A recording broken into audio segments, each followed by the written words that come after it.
Hello and welcome everyone to this week's episode of the podcast. This week I am joined by the wonderful Marianne Wilson and Charlotte Turner, and they are both here to talk about hallmarking and also this incredible award called the Halo Award, which is to do with hallmarking, and they will reveal a little bit more about that in a moment. We had them come on the podcast last year, some of you guys may remember, and they gave us some clarity around hallmarking because there's always lots of questions and lots to learn. So we're here to do the same again. So Marianne is on the Halo Award Committee, so she's going to be sharing a bit more about that. And she's got a long history in assaying as well. And Charlotte Turner is the marketing manager at the London Assay Office. There are a few different assay offices, so it's wonderful that they are here to kind of share some of their experience and also what we can do as, you know, sometimes independent jewelers, designer makers, to use hallmarking in the best way for ourselves, for our customers, and for the industry as a whole. So welcome, Charlotte, and welcome, Marianne. Thank you for joining me today. Thank you. Lovely to be here. Absolutely. Okay, so shall we kick off with the exciting award news? Do you want to tell everyone listening just a little bit about what is the Halo Award or initiative, and why it is exciting for jewelers to get involved with? So the Halo Award, that stands for Hallmarking Awareness and Learning Online, and it's very much directed at people who are selling jewellery online, obviously fine jewellery. Research has shown over the past few years that actually consumer awareness of hallmarks has declined quite significantly. And also, obviously, people are competing now in a global online marketplace. We know that many countries in the world don't have anything like our rigorous hallmarking system. It's a huge benefit to our jewellers. And obviously, if a customer is looking to buy a piece of jewellery, how it's described may not always give them a completely accurate description. So being sure that an item's got a hallmark is always a really, really important thing for a customer to check if they believe themselves to be buying 9-carat gold or silver or whatever other precious metal. Absolutely, yeah. So this award is to kind of congratulate and celebrate people who are doing a good job at passing on this information. Absolutely. I think the trade is so used to hallmarking that they forget it's easy to overlook the fact that, you know, consumers may not be as knowledgeable about it as they think. So in all the effort to improve your customer experience, tell your brand story, really set the item off to its best effect, it's very easy to overlook the importance of telling the customer about the hallmark. So the whole objective of the Halo Award is to encourage jewelers to educate and create awareness of the hallmark. Absolutely. And are there any ways that people have done this, or perhaps you can tell us a bit about the winners from last year, what things they did that actually were impressive and helped their customers understand more about hallmarking? Yeah, so last year we had a range of winners. I mean, everyone was a winner, but we saw TikTok campaigns, we saw really informative videos, social media, frequency of posting about hallmarks, just where people were kind of shouting about it where they hadn't been before, or were kind of really making their consumer aware that hallmarking is, you know, what is the difference between them and somebody who isn't compliant. Yeah, absolutely. And I guess there's ways to make it fun and enjoyable, aren't there? I remember last year, Charlotte, when we were chatting, you talked about it can bring kind of some history into your kind of brand, especially if you're perhaps a newer jeweler, kind of tapping into some of that heritage of the hallmark, storytelling. Yeah. So there's obviously there is the compliancy issue, which I think is what, you know, obviously in my day-to-day job, all of the team are working to make sure jewelers are compliant, but equally, we see now consumers really love the kind of process, understanding the process of how something's made and the craft behind something and the story behind how something is made. So to me, it's kind of, there's an opportunity for that evocative approach as well. It's not just the legalities, which are obviously vital, but it's about telling the story and kind of adding flesh to the bones and describing your process as a jeweler and what then hallmarking means to you. And there are all sorts of, I think there are all sorts of offshoots you could take it to raise awareness. Absolutely, you can get creative with it. Yeah. Yeah. No, I totally agree. I think the legislation is there, and it's very easy to get wrapped up in the legislation, which by definition has to be it's certainly rigorous, but it's quite detailed. So it's very easy for jewellers to get their heads so sort of wrapped up in that and making sure they're compliant that it's easy just to overlook the fact that this is really important to the customer, and it's a really interesting story. It's like Charlotte says, people are very interested now in how things are made. There's all sorts of little bits of film and things we saw people using last year on their websites. And I think weaving that information through your customer journey as they're on the website is really, really important. Absolutely. And why is hallmarking so important? Because it tells Just thought I'd throw that one in there, because I feel like for someone new, who's come to it, I know this is what you do all the time, but I think it's a good reminder, like what is it that it does for us and for the industry and for our customers. So hallmarking is important to the industry because it means that they are competing on a flat playing field, essentially. So if you're selling 9-carat gold jewellery, the guy next door has got to have the same amount of gold in his 9-carat jewellery as you've got, which I think we take for granted in this country, but it's not necessarily like that all over the world. You would be surprised, at the countries that are selling things which are not very accurately described, which is obviously to the detriment of the customer, but it's also really detrimental to the trade. So it helps the trade enormously, because it means that they know that what they're selling is what they're selling. When they're buying it from a wholesaler or whatever, they will have it checked straight away if it hasn't already been hallmarked, so they know that they've got what they've paid for, and likewise the consumer knows that that's what they're buying. And I think with the gold prices in particular so absolutely extortionately high at the moment, there is a great temptation for people to gold plate things over a base metal core, which of course is perfectly acceptable, but you need to be sure when you actually sell it that you're describing it as such.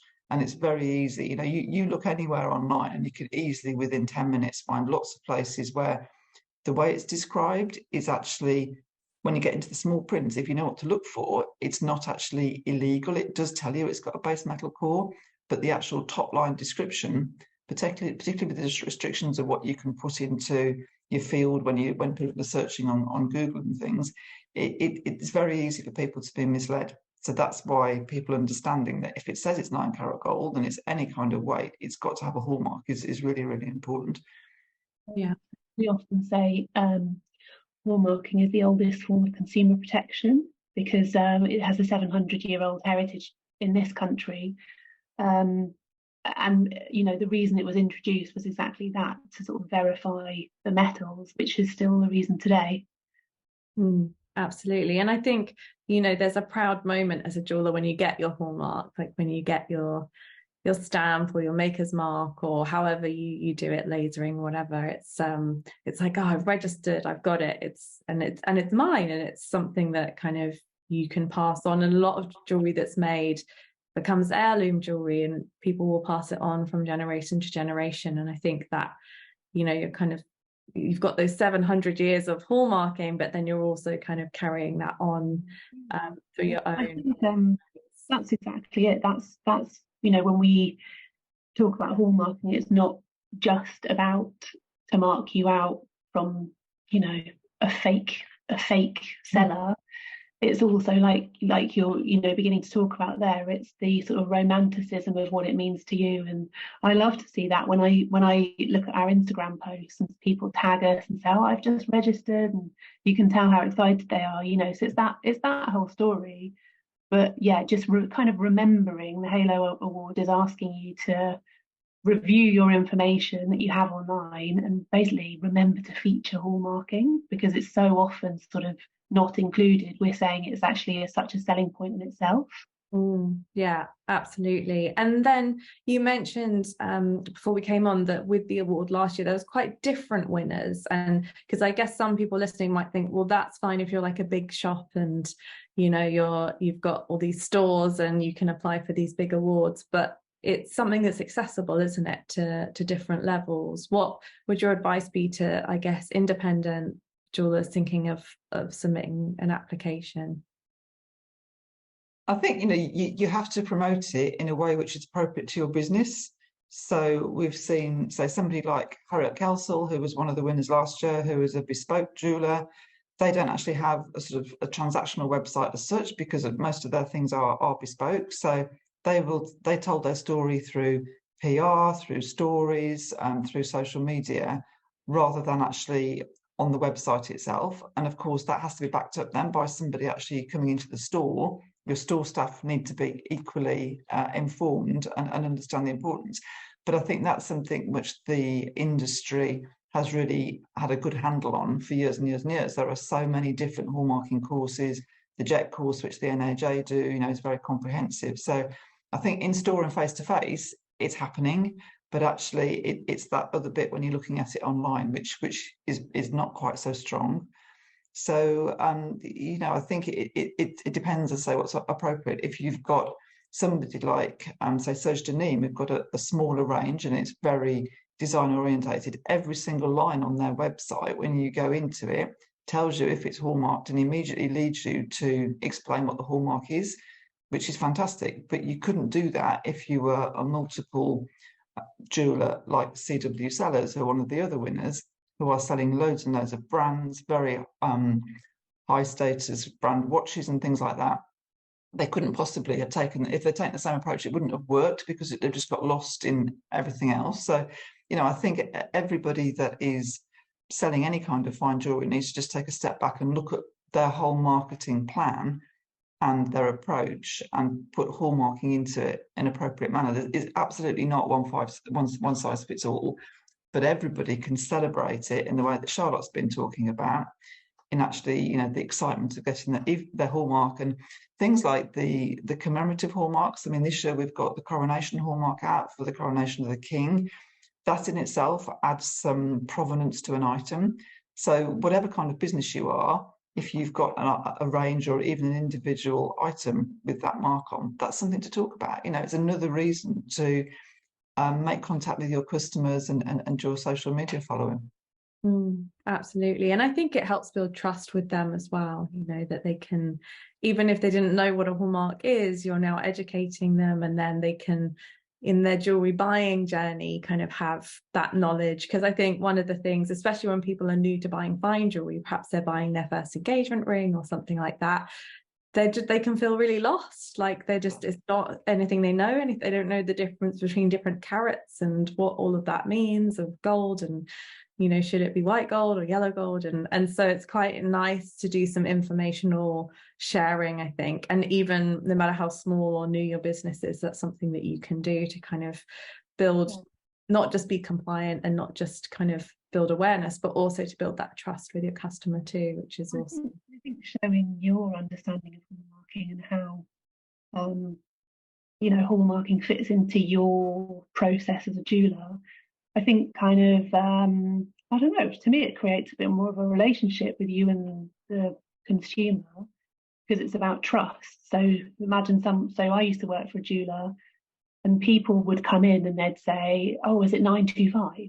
And it was sterling silver, and we'd say, oh yes, but they wouldn't really understand. People would often think just a 925 stamp was the hallmark. So I think when you could sort of explain and show and share information with people were really grateful for that. So yeah, you're exactly right. If somebody is buying precious metals for the first time, you actually kind of take their hand and show them what to look for. I think that's really valuable to both you and the consumer. Yeah, absolutely. And I think it's just something that it's just another piece of content as well, isn't it? We all need to create content all the time, so it's helpful to have different buckets of things that we're talking about. So it's something just sprinkle in there. And we forget that people don't see a lot of what we're sharing. When we're sharing online, especially like you were saying before, Marianne, it's happening face to face. And I think because you can see it face to face, there's a mark on it, and it's you're sat down with someone, you've got more time with them. Whereas online, it's much more like sprinkles of of touch points. It's not like a whole hour together, but they might see 3 seconds of this social media post and 10 seconds on your website and 5 seconds watching a video, and it all adds up over time. So I guess it's finding those like lots of different little ways to share about it. We forget, we're like, well, I've got my dealer's notice, that's it. Yes. And to us, that's still a significant thing. We can talk about what that is. Maybe you can explain for anyone new as well, but it's thinking of how can we drop it into lots of different places, I suppose. Yeah, I think you're right. And I think in terms of the dealer's notice, so to explain, the dealer's notice is a legal requirement, part of the Hallmarking Act, that you have to, it basically explains what the hallmarks mean in terms of the fineness and which are the recognised standards. So recently there's been a digital version of that has been issued, which you can have that on your site. You don't have to have the other one as well, because the original one was made to go on a shop counter. The Hallmarking Act was written in 1973, so the market has changed a lot. So it's continually being updated to make it appropriate to today's market. So the digital dealer's notice is much more appropriate, and there's a little YouTube film that goes with it, which is very simple, short. It's a very appropriate thing for online. But the important thing is to put that somewhere where people can actually see it when they're on their consumer journey. So if you bury it in your, the very bottom of your website with your anti-slavery policy and all those sort of things, people might miss it completely. You could put it into a buying guide, but actually, wouldn't it be great to actually have it somewhere a bit more prominent, particularly if you are one of the smaller jewellers, maybe one of the less known jewellers that only sells jewellery, you don't do watches and all the other things that go with it. You've actually got that scope to really make it much more prominent within your website. So it just elevates its importance, really, which I think is, really beneficial. I think, you were talking there about engagement rings. There is so much information flying around now about diamonds, and so many people will go and research diamonds. I mean, technically orientated men who are going to go and buy an engagement ring and spend a lot of money will probably spend hours actually researching the stone, end up probably totally confused and end up with the store helping them in the end. But, they wouldn't think necessarily of researching the metal because, it's gold. It says it's not Garen gold. I'm not quite sure what it means, but it says it's gold or it says it's platinum. So I think it's easy for the metal to get lost in the noise sometimes. Yeah, absolutely. And I think talking about the metal, and you said this a little bit as well, Charlotte, shows your customers that you understand about it, but it also helps to perhaps share a bit of the handmade journey and how it's not easy to make these things and it takes a lot of time, and why the price point might be a certain way, and kind of bringing them into that whole, we don't just like buy a metal ring and then shove a diamond in it. It's, well, some people do, and there's nothing wrong with that, but it's, for a lot of people I know that we have listening, they'll be, forging parts of it, and a lot of thought will have gone into that. So it's kind of showing that care as well. So many different aspects of it. Can seem like quite a dry thing to begin with, like you just need to tell people about this stamp, but actually there's so much more that's encompassing. And I know that some of our students overseas are almost, like, oh, we don't have the hallmark that you have, and it can be convenient, but actually it can also almost be a bit envious, like, oh, it's a brilliant kind of thing that you've got going there, in terms of building up customer trust. So yeah, I mean, we have customers from all over the world for exact that exact reason, that they don't need the hallmark in their country that they now live, but they want to have it as a sales tool, basically.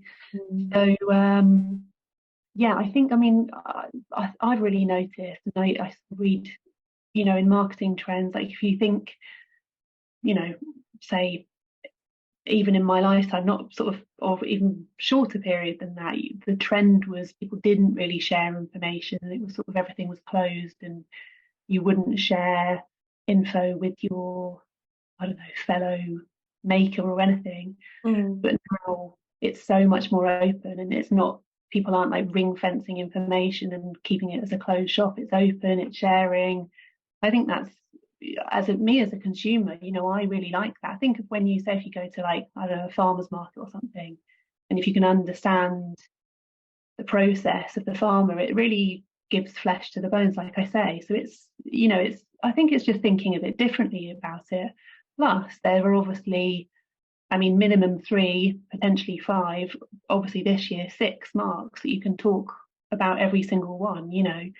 So I mean, there's a lot of rich content to be had there. So I think it's just talking about that, promoting that, like we say, checking over your website where you're not talking about it, and just making sure it's the way you can differentiate yourself. The dealer's notice is downloadable from all of our websites, all the asset office websites, and the video that Marion mentioned. And then we in London have a load of video guides, and everyone's welcome to share them anyway, because it's mostly they're sort of geared towards the maker, but obviously again that's of interest to your consumer. So yeah, there's lots that can be shared. Yeah, that's great. And we'll put a link to those in the show notes so people can find them. So if you don't have a dealer's notice already, then make sure you go and get one of those. And also, I think the videos are great. And like you said, you could, you know, jewelers can share those. So if you're doing a commission with someone and perhaps you're getting towards the final stages and you're working it all out, that could be something that might help reassure them. It's to just say, well, you know, everything's hallmarked and here's a little bit more information about hallmarking. You know, some people will be interested, some people won't, but I think the sharing of information that you're talking about, it all really helps for people to have that confidence and feel that connection with you as well as the maker. And obviously it helps the whole industry because more people feel confident to buy and to invest. And I think, you know, a lot of people this year have been saying, oh, I'm really worried about, you know, the cost of living and the economy. And I think I'm always like, but people are still getting married and they're still getting engaged. And there's always that big market, you know, that doesn't go anywhere really. And, you know, and things always go up and down. But this is a great time to be sharing information and things that do the opposite of scare people, I suppose, which is what a lot of the news can be geared towards doing. Yeah, I mean, it is all about reassurance and confidence in what you're buying. And I think, you know, in terms of silver, there are some customers, and I'm sure that Charlotte's got some she could, you know, use as an example, where actually they choose to hallmark, even if their silver items are under 7.78 grams, which is the legal threshold, because they want people to be absolutely sure. So you're not going to bother maybe to hallmark something that's only a gram or 2. But if you've got an item which is 5 or 6 grams, then whilst some jewellers will deliberately keep it under the hallmarking weight to actually save themselves the money or the time of sending off for hallmarking, others will elect to actually put the hallmark on regardless of its weight, because then they can say, all our goods are hallmarked, you can be absolutely sure this is 925. And as Charlotte referred to, you know, people do understand 925 sometimes to be the legal hallmark, which obviously it isn't. That could have been cast in anywhere in the world and could be completely meaningless. It could be completely genuine in terms of the actual standard, but you don't know if it hasn't got a full hallmark on it. Yeah, absolutely. I think the other thing, sorry. No, go for it. I was going to say the other thing, you know, you referred there to your international members that may be watching this. The convention mark, of course, can be marked in any of the convention countries. There's now over 20 of those within the international convention, which includes European countries such as all the Scandinavian countries, and that is recognised in the UK without further hallmarking. So, and likewise, it goes the other way as well. So if people are looking to export to any of those convention countries, then also, you know, have a convention mark put on it here, and it will be accepted everywhere. And that includes Southern Ireland, where sometimes some jewellers are not keen just to have a UK mark, but if they've got a convention mark as well. And there is no minimum weight. Everything has to be hallmarked in Southern Ireland. So if you want to sell into there, the convention mark is a great option. Wonderful. Yeah, that's super useful to know. And the Halo Award. So if people are listening and thinking, oh, I could do that. I could, you know, do a bit of a better job communicating about hallmarking, and actually that'd be a fun project to do in my business and might help my customers and you know, everyone as well. How do they apply? What's the process, and what kind of information would be expected of them? And I guess something I'm interested in as well is how far do you look back? Like if someone's deciding to do it now, can they put it into practice now and then apply, or is it, you know, better to wait a year? Like tell us a bit about the process of the awards. I don't think there's any specific time limit on when you have to do the activity. So if they've had a good campaign through last year, we would still look at it. Obviously, we're looking at things which are still live now. The closing date's the 8th of September, so there's still 3 months. But even if they started now and did a month of really intensive promotion, that would still be considered an appropriate entry. On the NAJ website, so I emphasise you don't have to be an NAJ member to actually enter, but the NAJ have kindly absorbed all the information. So there's a link there, naj.co.uk/halo, which has got the online application form, or you can have hard copy sent to you. The kind of activity we're looking for is, what we've talked about. We're talking about prominent information about hallmarking on the website. So bear in mind, this is all about online. It's not about in-store. The award is all about online. So prominent information on your website, links to hallmarking information from your product listing are valued very highly by the judges. Mentioning the hallmark in product listings and descriptions. So, some people might say, oh, well, that's going to be such a big cost changing on my website, so every description's got in it. Just change the heading. If you've got a page full of 9 carat gold earrings, just make it say 9 carat gold hallmarked earrings or hallmark. You can just drop the word in onto the pages, but you look at so many websites, it's not mentioned at all anywhere in the product offering. So there's little things like that you can do that just bring it to light.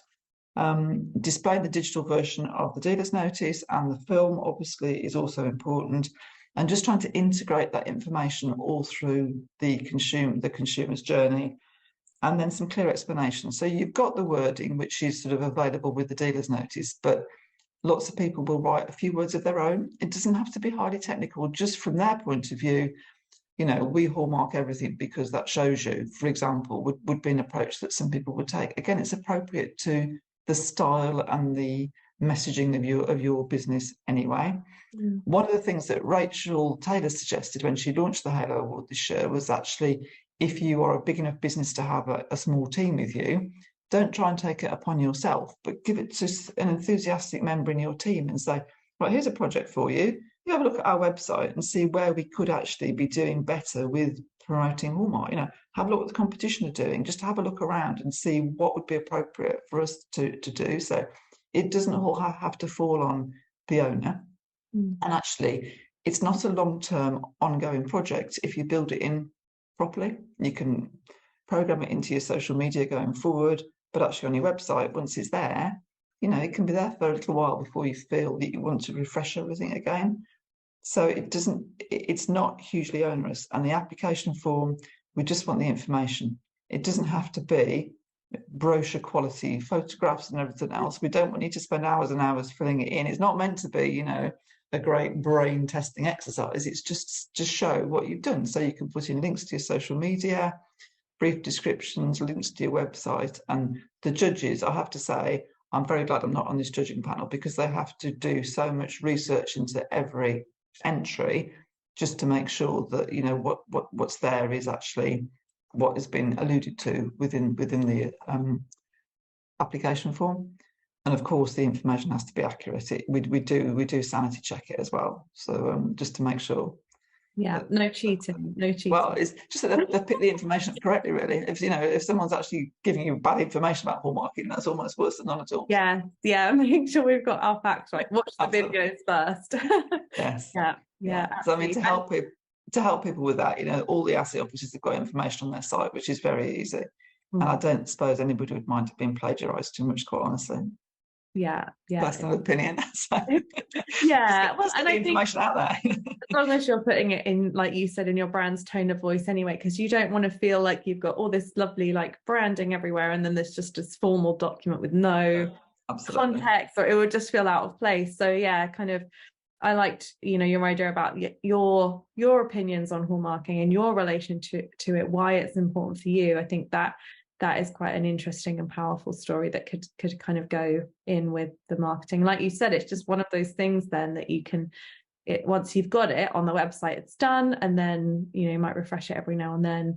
And I think it just kind of helps everyone. It's a win-win situation. And I think applying for awards just generally is a great thing to do for your business, whether you get them or not, because they are like little projects, because it gives you something to focus on and say, okay, for this next month or however long, I'm going to spend the time in my business updating my website on these things, instead of saying like, I'll just change everything in my business. It's just one thing, focusing on that hallmarking element in this case. And the process of actually applying, I think, can really help you get to know yourself and your business better and what you care about in it better. So even if you apply and don't win it, it can still be a real kind of win for you and your customers. Yeah.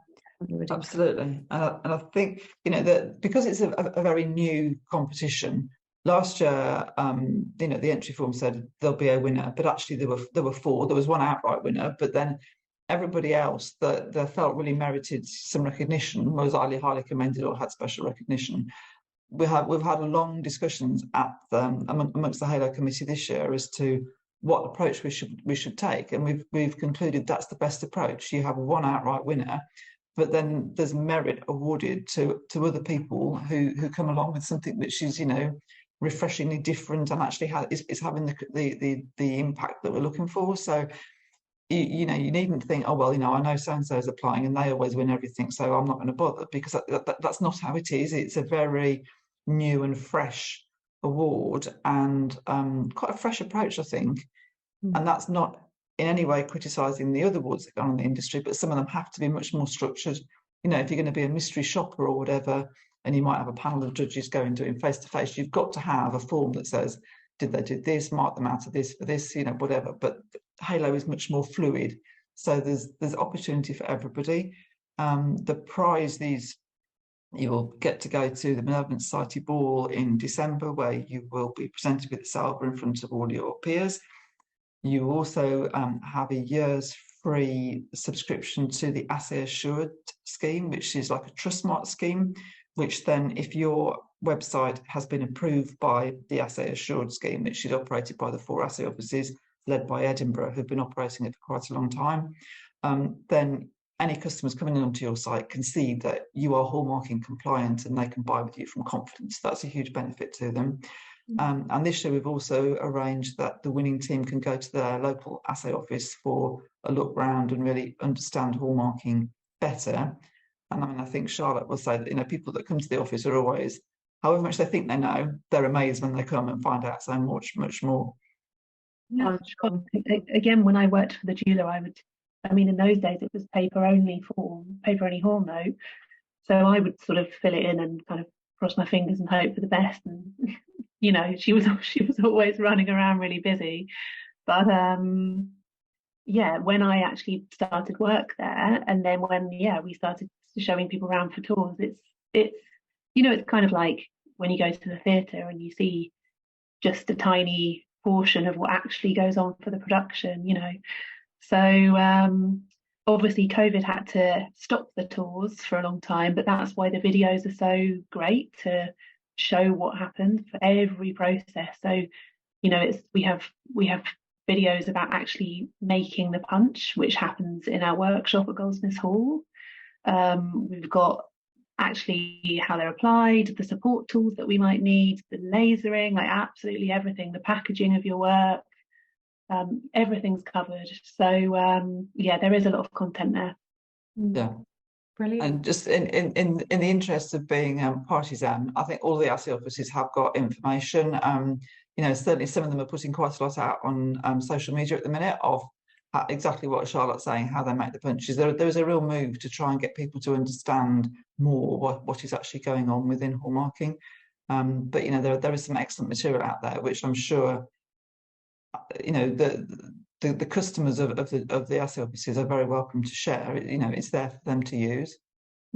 Yeah, absolutely. And it's great to have that information, because I think it's so interesting once you get into it, but to begin with it can feel confusing, and when people are just learning to make, they're like, oh, what is this whole other world? And so I think embracing it is the way, and kind of understanding it, and like you said, you can then pass that information on, and and just reassure your customers as well, which I think is what it's really all about, isn't it? So and if you work from the basis that a consumer knows nothing, let's just assume, you know, they might go onto a website. So I was looking the other day, and you know, you see a pair of gold earrings for £70, and quite obviously they're not gold, you know. So somebody who isn't hallmarking can't write about hallmarking. So that's, yeah, you can make a difference. You can explore it as a topic and list it against your products, and you know, go through what every single mark means. You can sort of go to town with it, really, and then it really shows what you are doing. You know, I think it's a whole opportunity, this award, really. Yeah, and I think it highlights just a brilliant thing for us to do in our business each year, which is to put aside a bit of time and say, what am I saying about hallmarking? Where is it? You know, just like we would with our photography or our packaging or anything. But I think sometimes it gets lost because it's not perhaps seen as like what needs to be done right now, but to put aside some time, especially when, you know, now's a good time of year. It's not the Christmas rush. It's like a good time to do some website admin and things, and you know, and possibly get an award, but if not, still have done something great for your business. So brilliant. All right, well, thank you guys so much for coming and sharing. Is there anything else you would like to share about hallmarking or the award before we kind of wrap up? We'll make sure we put a link to the award application in the show notes, and also any kind of other places that you recommend people go and check it out. No, I think in terms of information about the Halo Award, then the NAJ site has got all the information there. In terms of information about hallmarking, the 4 ASSE office sites have got everything. The British Hallmarking Council does have a site, but it's part of can't even say it, the gov.uk, and so, you know, that inevitably can't be as maybe consumer friendly. The information's got to be very much sort of, you know, all the legal things are on there, but actually it's the ASSE offices and the NAJ, and some of the buying groups and things have also, you know, if anybody that's listening belongs to one of the big buying groups, they are also on board. Watch out for the jewellery trade press. You know, there's a lot of information coming out there which is useful. And I think just to mention that from the sort of trading standards enforcement side, trading standards are still working hard. Obviously, you know, their resources are stretched, but there are sort of pockets of activity which go on. Not every trading standards authority can focus on hallmarking at all times any longer. It's, you know, it's just not going to happen. But actually, there are, for the Touchstone Award, which is like the sister award which the trading standards operate, there is always a goodly number of entries. This year was won by East Riding of Yorkshire, who did a really good campaign which resulted from complaints to Citizens Advice. So Citizens Advice got onto them and said, you know, we've had a number of complaints about hallmarking where people feel that various things, it wasn't one particular jeweller, there was just a few things going on which weren't right, which prompted them. So they did searches, visits to some online sites and also some bricks and mortar sites, and also places like craft stalls and Christmas markets and things. And they identified quite a few areas where people were either being deliberately misled or misled through ignorance, really, just lack of education from the people that were selling, which, you know, it wasn't necessarily deliberately trying to cheat people, they just didn't know that they should have a dealer's notice, that if they were calling this item 9 carat, you had to have a hallmark, that kind of thing. So all across the board, there is activity going on, and there's about to be a new piece of work launched specifically between Trading Standards and the British Hallmarking Council, focusing on online sites. So the jewellers are not on their own, but they need to do their bit, because the ASSE offices, by definition, work mainly with the trade. They don't have consumer databases. They don't have that access to the consumer that all of the jewellers do. So it's that interface with the public that is so important in really promoting the hallmark. And that's, you know, while we're so keen for people to really do whatever they can to let it augment their business, but also to actually protect the consumer as well. Yeah, we're the link to the customers. So it's absolutely. Yeah, all power. All power. Very important. Power. But also it's very frustrating, I think, as designer makers, when you see someone saying that something's gold for £70 and you think, well, just the gold on its own would have cost more than £70. So Yes. that doesn't add up. So I think it's kind of seeing how it all plays into building, and there's nothing wrong with selling fashion jewelry, but it's just the descriptions should be different and it should be clear. That's the thing. I mean, you can quite understand why people do sell fashion jewelry. And, there's a lot of big, very well-respected brands out there selling a mixture of fine and fashion jewelry. And so people are buying that for the brand. So that's fine. But the retailer needs to understand what they're selling and to be sure that, that's conveyed to the customer. So, I think that there's lots of scope there. Absolutely. Great. Well, it's been really interesting. It's nice to hear more about the award, more about your kind of perspectives on hallmarking as well. And hopefully this has encouraged people to just, do some more of this in our business, because it's definitely a win-win for everyone. Yeah. So we'll put all the links. Where can people go to find out more? We'll make sure we pop them all in the show notes, but what is the main direction that we should go to after this? I would say, I guess probably naj.co.uk/halo for that, and then in each of the asset officers' websites. I mean, we're always sharing other makers' posts on our Instagram feeds, and they sometimes have great ideas to talk up the hallmark. So everything's online. Do a bit of Googling, see what you can find. Great. Yeah. I also meant to add that if people do see, like that example that Charlotte quoted of items being sold which are clearly being wrongly described, there is an opportunity either report that to Citizens Advice, or report it to your local assay office, or report it. The NAJ now have a whistleblowing line. So if you Google whistleblowing NAJ, then you can actually find a line. They have a dedicated compliance officer who particularly works on behalf of their members, obviously, but also if there are flagrant abuses really of sort of consumer trust, and that they will also report those either back to the asset office or to trading standards. So there are channels that you can follow when you see things which are just quite clearly wrong. Yeah, brilliant, useful to know. Thank you. All right, well, thank you both. Lovely to see you again, and I hope you get lots of lovely applications for the Halo Award this year, and I'm sure we'll be hearing about the winners in future years as well. So take care, and thank you for having us. Thank you. Always, you're always welcome. And thanks everyone for listening, and we'll be back next week with another episode. So see you then.